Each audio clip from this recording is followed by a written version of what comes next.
அருமையான ஒரு வார்த்தை. வாழ்க்கையில் ரட்சிப்பு என்று அனுபவிக்கிறோமே, அது மறுபிறப்பு. எப்படி உண்டானது? வேத வார்த்தையை நம்பினதினாலே. அந்த வேத வார்த்தை நீங்கள் கேட்ட உடனே அந்த நற்செய்தியை உங்கள் மனம் புதிதானது. உங்களுக்குள்ளே ஒரு அக்கினி எழும்பியது. நான் மீட்கப்பட வேண்டும், பாவத்திலே மடியக்கூடாது, சாபத்திலே அழிந்து போகக்கூடாது என்று நினைத்தீர்களே, அந்த நினைவு தேவனுக்கு பிரியமான நினைவு அவருடைய கிருபையினால் உங்களுக்கு உண்டாகிறது. அருமையான வசனம். இந்த முழு சங்கீதமும் அந்த மறுவாழ்வு பெற்றோமே, பாவ மன்னிப்பு பெற்றோமே, அதை குறித்து சொல்லுகிறது, ரட்சிப்பை குறித்து.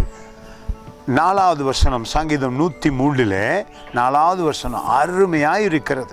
உன் பிராணனை, உங்கள் வாழ்வை அழிவுக்கு விலக்கி மீட்டு, அதான் ரட்சிப்பு. நாங்கள் அழியாமல் மீட்டு கொண்டார்.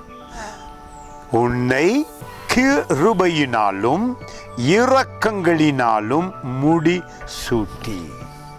பாவம் சாபம் இல்லாத ஒரு வாழ்வு என்று நினைக்க வைக்கிற வேத வார்த்தையை தியானிப்பது அவசியமாயிருக்கிறது.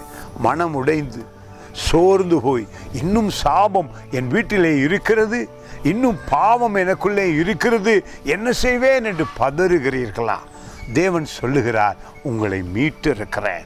இயேசு கிறிஸ்துவோடு நடக்கும் வாழ்வு, அவரோடு இருக்கும் உறவு மிகவும் மிகவும் ஆசீர்வாதமானது.